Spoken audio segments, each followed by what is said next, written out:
it going, everybody?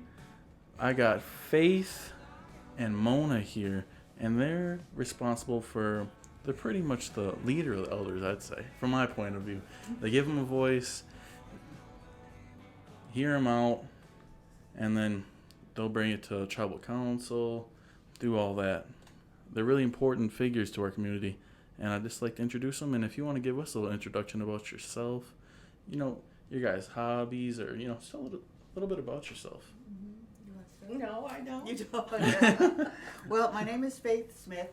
I am currently the curator at the LCO Museum and Visitor Center, which is Kinnaman School. Mm-hmm. And so for the past almost 4 years now, we've been working on collecting both written history and artifacts that are home here to LCO.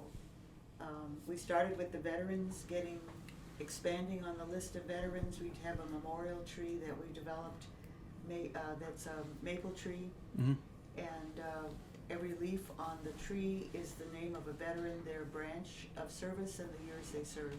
That's awesome. So we have about 600 veterans that we've identified going back to the Civil War.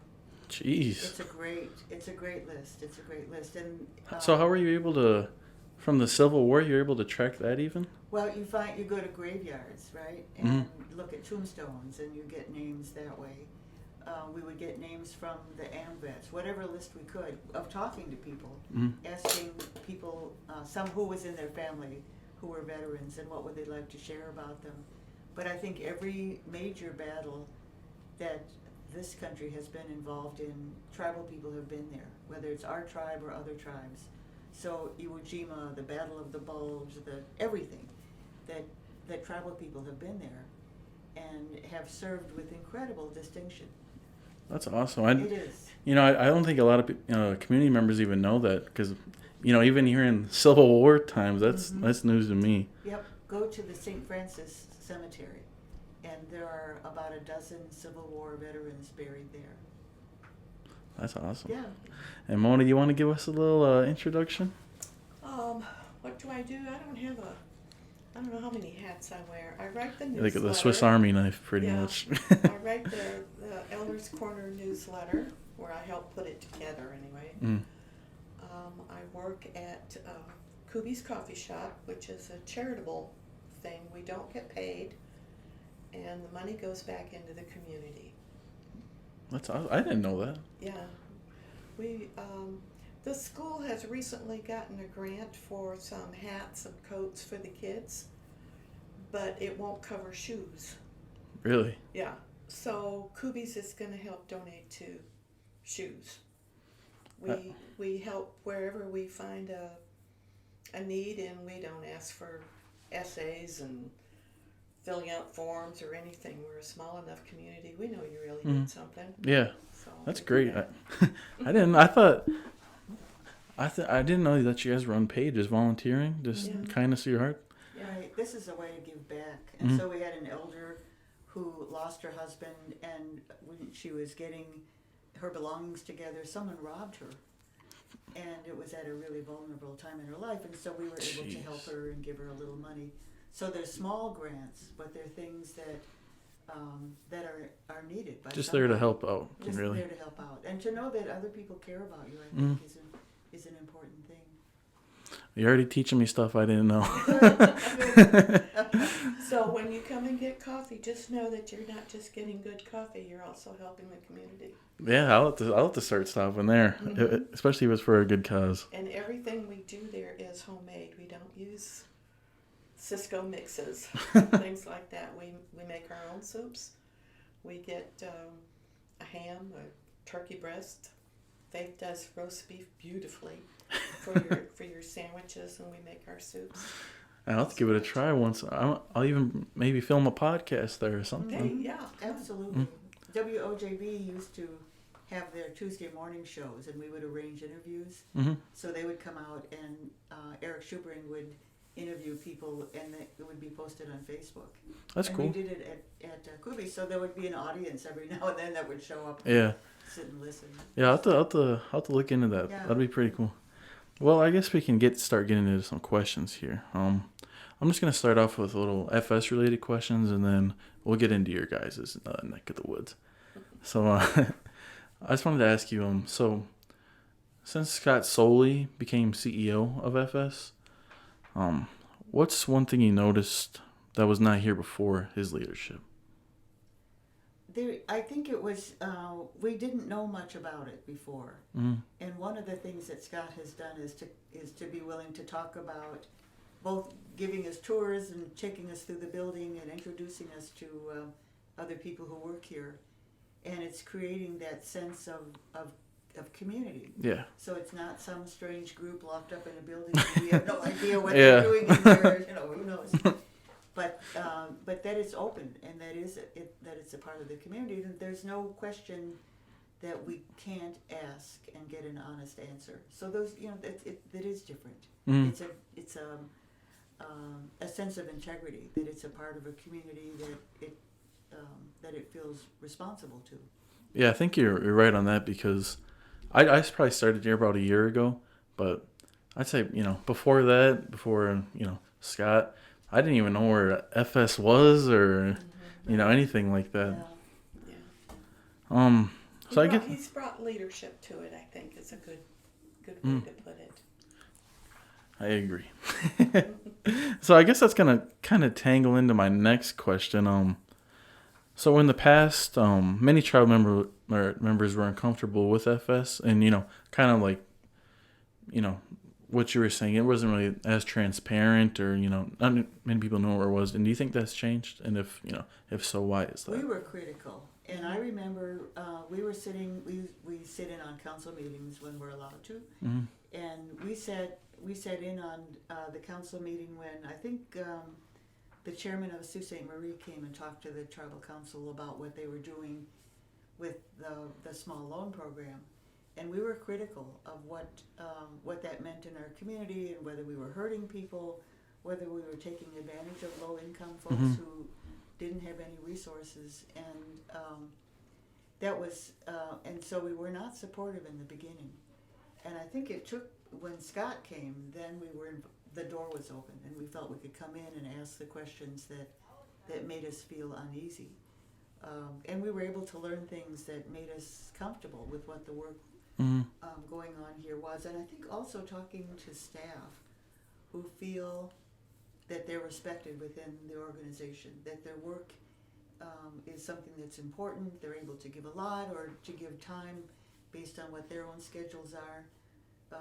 It's a very different place than what we had expected, because we hadn't come inside before. Yeah, and that's kind of just like a new enterprise to bring to the tribal community. Tribal lending is not really something that Well, and there were not many people are lawsuits, familiar too. with. Yeah. In the beginning, there were lawsuits, and there were a lot of questions raised about whether it was the rent-a-tribe notion. Yeah. And so, we had our antennas up to try and figure out whether this is something that we wanted to have as a part of this community or not. Yeah. Anything you'd like to add at all? She almost got it covered. Yeah, that's exactly how we were thinking, and yeah, we feel much better about it. So or a couple more things I wanted to ask, actually. Do you feel that FS fully supports the elders and their place in the tribe? Yes, I think they do. I feel really good about how they do help. And they put us where we're supposed to be. I think it's a good way to put it, and not pushed off to the side. Yeah, I remember Scott. I think he might have had like a little tour, maybe probably a couple months ago. He brought some elders in here, just give them a little tour of the building that they've never seen. I'm sure you guys are probably there, but yeah. Well, it's nice to see people working and feeling good about their jobs. He explained the incentives that employees here have. Those are great. I mean, offering that kind of incentive means that you value their work. Yeah. And also for the employee, it means that they can control their income at some level. They can do more and work harder or do things in a different way, and they will be able to get some other value out of it. And I love the monthly, is it the monthly Like the attendance. Yeah. attendance drawing? I think those are great. I know there's I'd not. like to get on another one, but I know it's there's a not. wonderful thing. It would be nice if there was a way that other tribal entities could Model that. model that Mhm. and Particularly in for-profit work, and we have a number of for-profit enterprises here, and most of them aren't doing very well. Yeah. So recognizing individual work and contribution and then giving people some little extra bonuses, I think really makes a difference. Hmm. I know, especially with all of people are struggling through COVID time and everything, and just saying, hey, there's not many places, just in general, that you come to work for a month straight, on time, not missing, and then you're getting a canoe, Right. it's free, like a Paddleboard. Yeah. Kayak. yeah. Yeah. Do you feel? Wait, hold on.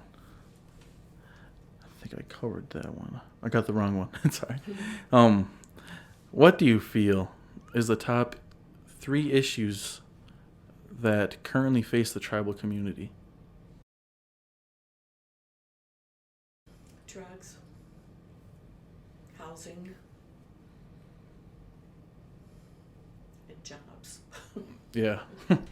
And there's some serious leadership issues as well, and not that we don't have leaders, but we're not in tribal government. We're not structured in a way that really takes full advantage of the resources that we have and protects them in a way that we know they will be here for our grandkids and great grandkids and for next generations.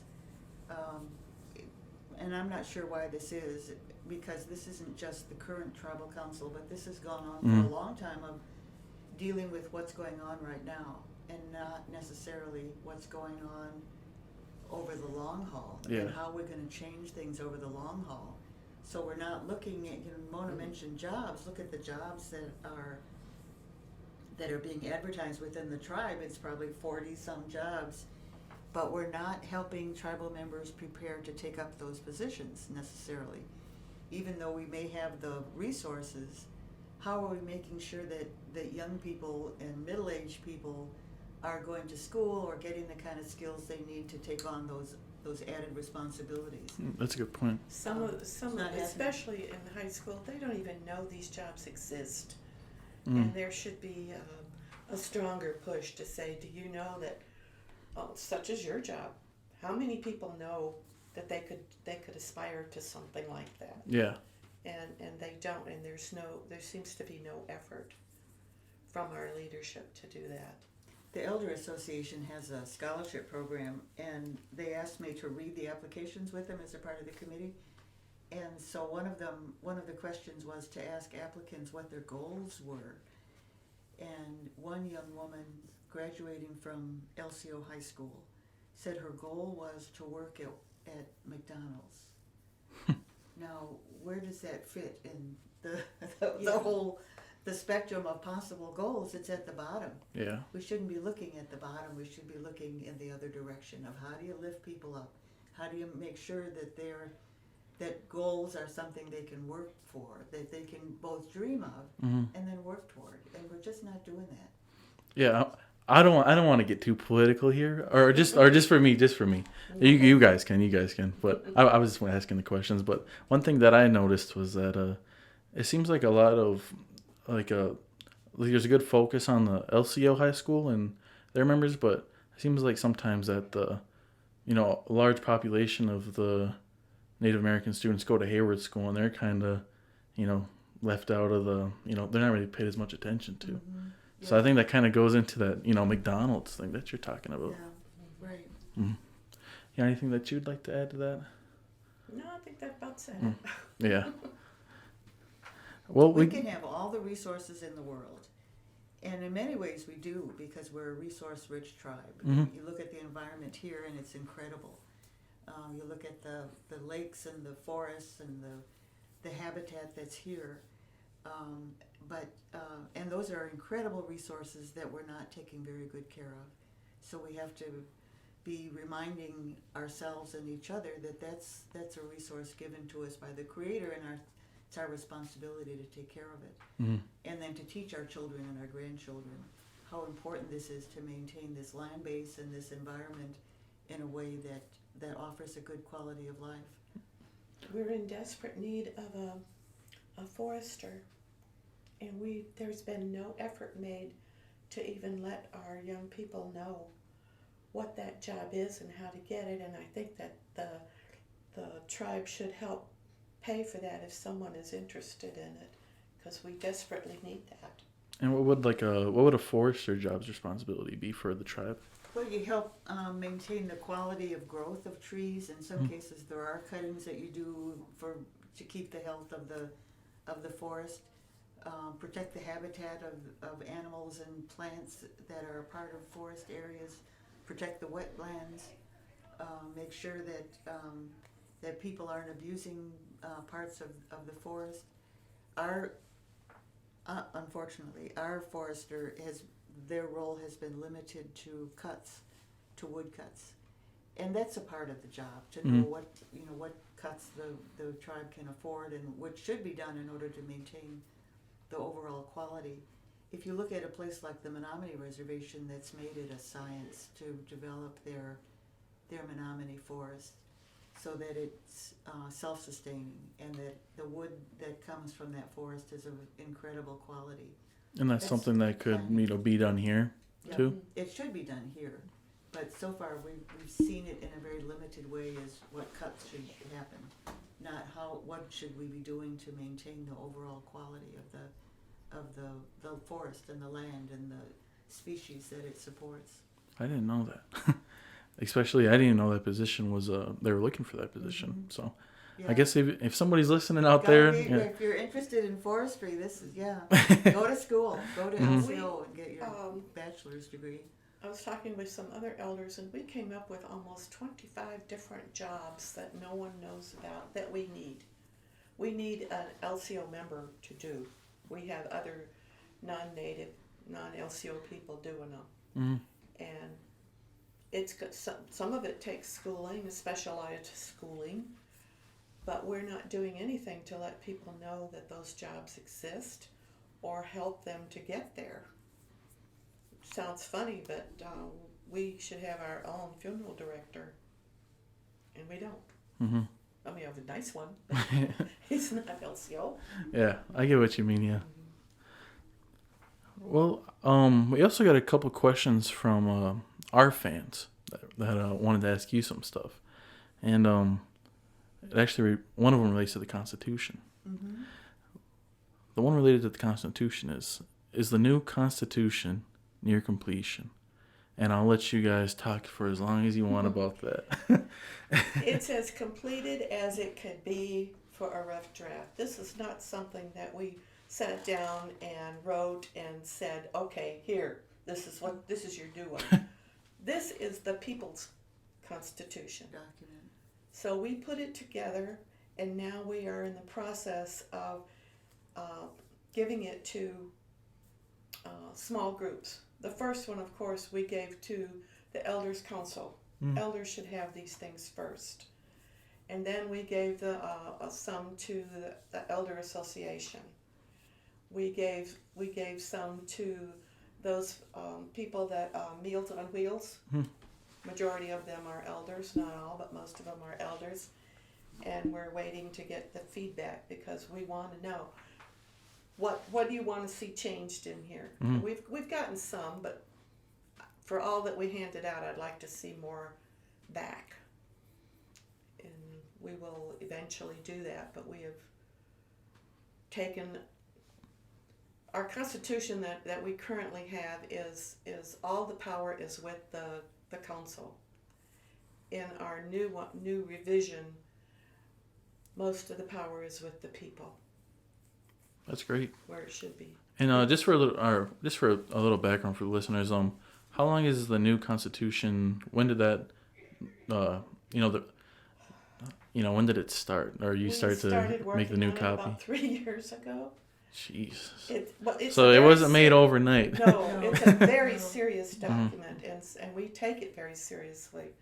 We've done a lot of research. We've listened to people that would tell us, we need to have this, or we don't want this, and all of those kinds of things. So we listen to them, and we put it together.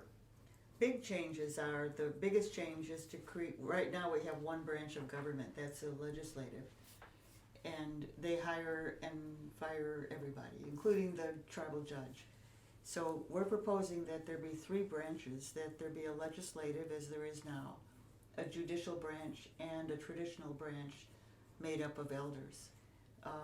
And that those 3 branches have particular powers of their own, in addition to looking at the other branches to make sure that there is nobody who has total power over what's going on. That's not the case right now, so the tribal council really can do whatever it wants to without consulting with the community. So the traditional branch will review the actions of the legislative branch and to make sure that they're consistent with the values of the tribe and with the 7 teachings. The judicial branch, if there's any dispute, would settle that dispute. All of the leadership in both of those 3 branches would be elected by the membership. So that's the biggest change. We're talking about looking at membership in a different way, to look at membership as being based on those people, those members who are currently residing on the reservation, so that when new people propose being members, that they would have to have a member of their family currently residing within the reservation. So it's more land-based instead of what it is now, which is something that's kind of created from the outside of our communities. Do you know Whether how it it's works blood now? Quantum. Well, you have to trace it a relative back to the 1940 census. And the 1940 census was not perfect, and it picked up not just people from the band, but other people, non-tribal people who happened to be living in the area, who got picked up on the roll. And then over time, tribal councils have accepted people as members who can't trace someone to the 1940 census. Yeah, that seems like kind of like a weird thing to do, especially almost 80 years back now. Right. Yeah. So it's not a clean system. It's not a fair system. And it's the tribal council that decides who members are, which in fact there should be criteria that are clear that people can follow. And if there is a dispute, it should go to the judicial system, to the tribal court, not to the legislative branch. Yeah, I think adding more branches of the government, just as you said, like especially the traditional branch, that's going to be huge. Yeah, right. One of the things too that we have that I'm sure is going to be controversial is that we have a section in there for recall, but it's not a real simple one. People say, "Oh yeah, it's just like another tribe has done, and no one's ever finished their term." We learn lessons from other places, and it'll be difficult, and it should be difficult because it's a very serious thing to recall one of our leaders. But we have that option where today we do not. So, and term limits. We look at term limits as an important way to that people shouldn't be career politicians. how are you changing the term limits? They can have 2 terms, then they have to sit out a term. We're not saying 2 and done forever, but they have to sit out at least 1 term, and then they could come back if the people want them back. That should be fair enough. I mean, if they're well liked enough, they bring a good impact. There should be no problem with that. That's interesting. I didn't even know that there was a new constitution being drafted. So I mean, just hearing all that, just doing some research for you guys' interview that I was doing, just learning about all this stuff it's going to be great for the community. The Constitution defines who we are as a people, Mm-hmm. and our Constitution was developed as a like a boilerplate model that was presented to tribes all across the country out of the Indian Reorganization Act in 1934. So it was a model that probably never worked anywhere, really. It created Yeah. another kind of system of governance that had nothing to do with the traditional systems. So people adopted them, and for LCO it took them 20 years, from 1934. They kept refusing to follow the model, and then finally felt that was the only thing that they could do in order to get federal grants and to support the tribe overall. Moving on from that one, we got just a couple more questions, and you guys will be on your way. I think I could talk to you guys all day about this stuff. This is really interesting. It's from another one from the fan. His name's David. Other than opportunities for employment at FS, how has LCO Financial Services positively impacted the tribal community? It brings, it really does promote a level of professionalism, not elitism, not that people are separate, but a sense of professional work that exists throughout the organization. And it's not that you all wear suits and ties. You can dress however you want, but you have a professional sense about yourself. And I think that's really important. So when we walk through the building, we see people who feel they're secure in what they're doing. They're doing a good job, they know what they're doing, they're confident about it, and it makes us feel good about the new workforce coming up, that it's a stable group, and it functions really well under good leadership, good management. Yeah, I think it's good to have, just for a place other than the tribal office where, you can, as you said, demonstrate some, professionalism. There's not really that many places on the res where you can demonstrate that. I mean, you're not going to really go to the IGA as a cashier and wearing a suit and tie. But Or the casino. Yeah, right. But yeah, that's a good point. I never really thought about that. I felt I don't know if you'd say happy, but more Content. uplifting atmosphere when I came in without even knowing anyone here. It just felt like, oh, this is a nice place to be. Yeah, you'd think it, but usually the call center stigma is like, you're sitting there at your desk all day, Right, but bleary-eyed. yeah, Lists of phone numbers. yeah, but it's weird because it's not like that here. It's different from other call centers, and that's a good point too. What do you like about it? Mm, So if you were going to hire someone and you wanted to sell them on being here, what would you say is the most important thing? Probably career growth, just professional career growth too, just for, almost adding on to what you were saying, kind of. Before this, I was working at the casino just as a security guard. Mm-hmm. So, I was just into, throwing on a uniform, doing, pretty much just, regular casino stuff. Every Robotics. day. Yeah. Yeah. But now So you applied to come to work here. Why did you do that? Someone recruit you, or you just thought, well, I need a change? I just needed, a change. Just, I was tired of, the same old casino stuff. Mm-hmm. And I saw my position become available, and I'm the social media specialist. So I just do, the marketing, make videos, create content, let people know, be more transparent with the community about LCO Financial Services. So, I guess I just wanted to just work for a more professional workplace, kind of. And when I mean, sell somebody on trying to join the team, what I mean by, professional development is kind of just, I have work traits I didn't have before when I was at the casino. Not that, I don't want to talk too bad about the casino. They're a good place to work. But, It's a different thing. it's just a different atmosphere, environment. You can have fun here. We do have fun here. But a lot of it is I learned to become more responsible. I had attendance issues before, but then coming here, I learned, get here on time, and like I said, that's part of the professional development, because then you carry those traits over into other things in life. Everything. Yeah, right. That's good. And your family life? Does it impact on your family life? Mm-mm. If anything, it's probably better. I was going to say, it would, yeah, it should make you feel better and go home a happier person. Especially, we're 8 to 4, and then we'll have some night shift, but even night shift here is 10 to 6 or 2 to 8 maybe. Mm-hmm. And even if you're working those 6 hours, you're still getting paid for a full 40. Mm-hmm. So that's another plus on that. Right. I got 2 more questions. 2 more. One I brought up to her before, and she, I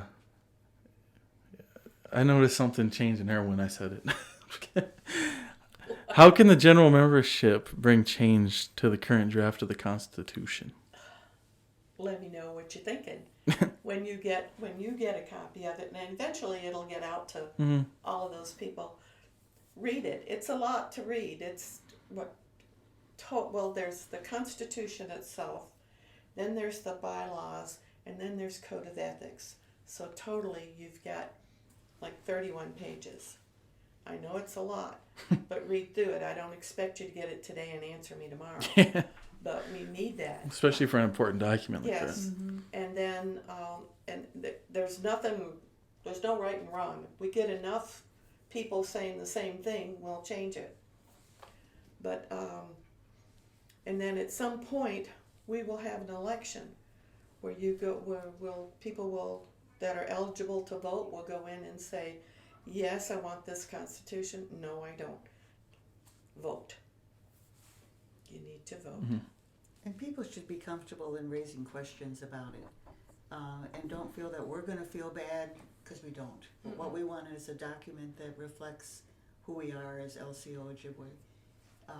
And so if you see something that you think you don't understand or you don't really appreciate as much, then bring that up so we can talk about it. So if we can talk about things, then we can resolve our issues. Mm-hmm. So we know that what we have now is going to change. It has to. Yeah. We're It's a dealing rough with draft. human beings. So one thing I was going to say was, so how would somebody, let's just say, for example, I make a recommendation, or, I see you in the grocery store or something, and I'm like, hey, do you think you guys can add like a minimum wage thing? Raise the minimum wage for all tribal places? Mm-hmm. But how would you guys go about getting that included? It's just got to be, because, I'm just one person saying that. Mm-hmm. So it would, we would make a note that was a person brought that up. Mm-hmm. If enough people brought it up, and I don't even know what enough means. Yeah. But it has to be more than one, because it's not one person's constitution. But even if it's one person saying it, when we meet and talk about it, we bring up whatever that one issue is. Mm-hmm. And if someone else says it, and we'll continue to bring up what those comments are, critical or suggestions, whatever they are. They're always in the pot, you know. There's a good example, or a bad one. I don't know how you want to put it, because it put us back about 6 months. We had given a piece of rough draft to some people at the Elders Council meeting, because we always give an update there. And we had been using the term, in a timely manner. That just sounds so standard.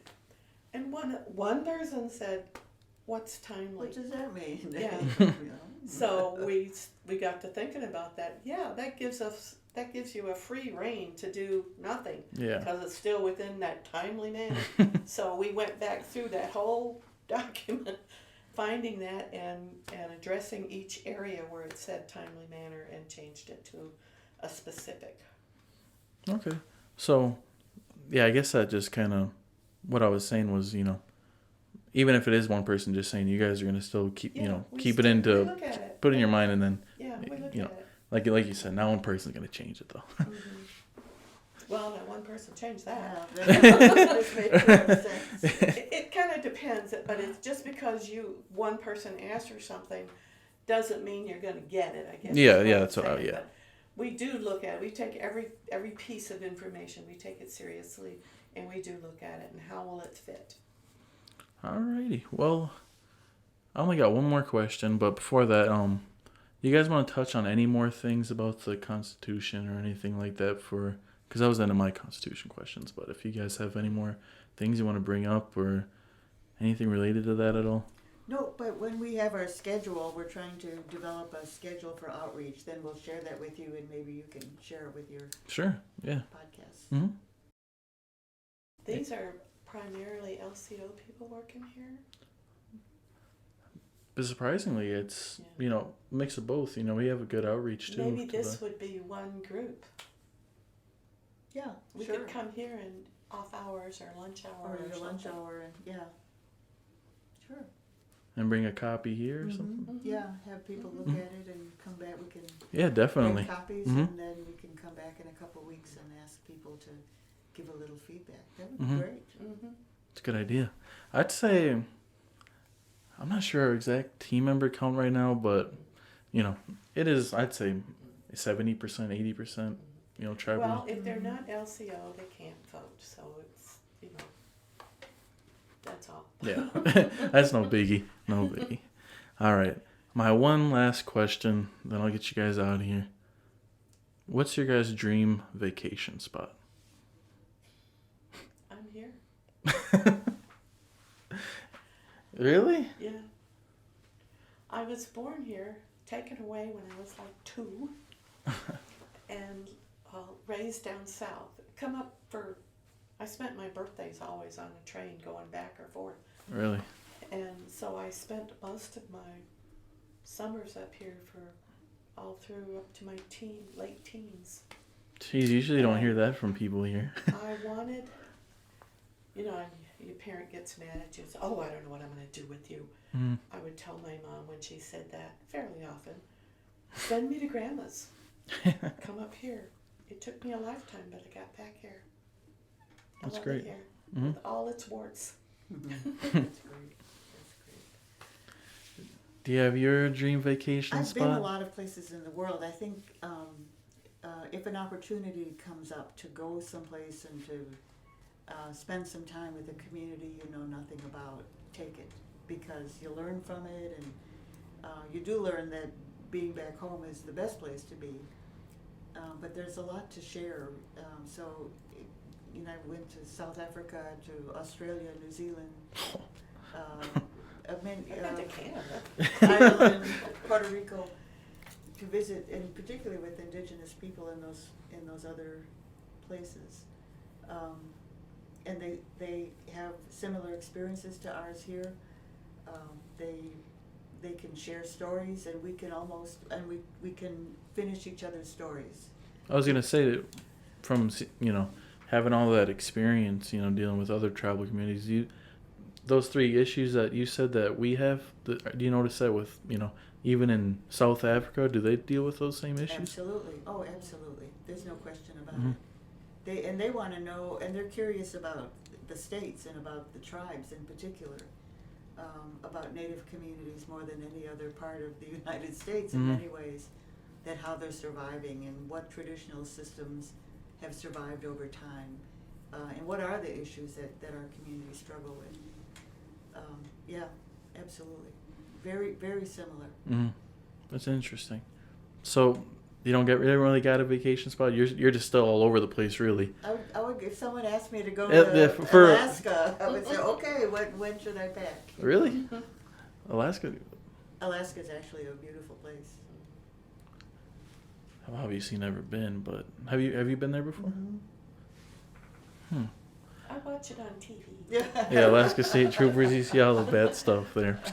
I'm sure it looks beautiful though. It is beautiful, and it's an area that you worry about because of the vulnerability of the ecosystem and the number of people who go there. And there's no road system really, but the same kind of issues that we struggle with here at LCO. It's almost like A worse lot of there, just from villages. dealing with, They're more isolation. Yeah. Yeah. One more question. One more. What's your guys' favorite music genre and or music group or singer?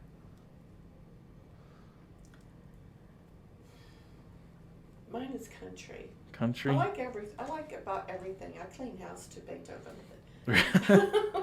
Jeez, that must be peaceful. Tchaikovsky if I'm mopping the floors. I tend to like country music. You have a favorite country singer? George Strait. George Strait, that's a good one. Amarillo by Morning. Mm-hmm. You got, all Max's You Little know, a country Texas. song is usually it's One of his. his. Yeah. Well, my son's a singer. He's developed drums throughout his career and working, and so I love to listen to his singing and the drums that he's been a part of. Really? And yeah. You want to give him a shout out for the listeners or anything? RJ Smith is my son. Okay. He is the arena director often here at the LCO Honor the Earth Power. Oh, okay. Good guy. Yes. I'll take a listen. I'll take a listen to his stuff. Alrighty. Well, I thank you guys for, coming here talking with me. You guys are the first, like I said, community members that have sat down with me. I've asked other community members and, to no avail, but you guys actually came and provided, a super interesting topic. I love you guys, have you guys back on because I don't think I even got to ask you all the stuff I wanted to get to, but, it's just the Constitution is just a really interesting topic, and especially when you're bringing up the Civil War stuff, that was news to me. Mm-hmm. So a lot of if you think of this country too, that their system of government, when immigrants came from Europe or from Asia, that they didn't have the kinds of systems of governance that they found among the tribes here in the United States. So as they developed a democracy, those principles came from what they learned and saw operating within the tribes. mm-hmm. And so we have that great contribution to the United States of really being the inspiration for the kind of democracy, although I know it's in a little delicate state at the moment, but we contributed to those policies upon which this country was founded. See there? All right. Well, Faith, Mona, thank you guys. You got anything you'd like to plug for the audience? Anything you guys are doing or? I already played. I already gave you shout outs. Alrighty. Well, we're Coobies. We invite everyone to be a Coobie. Yeah, stop the Coobies. Right. All right. Thank you.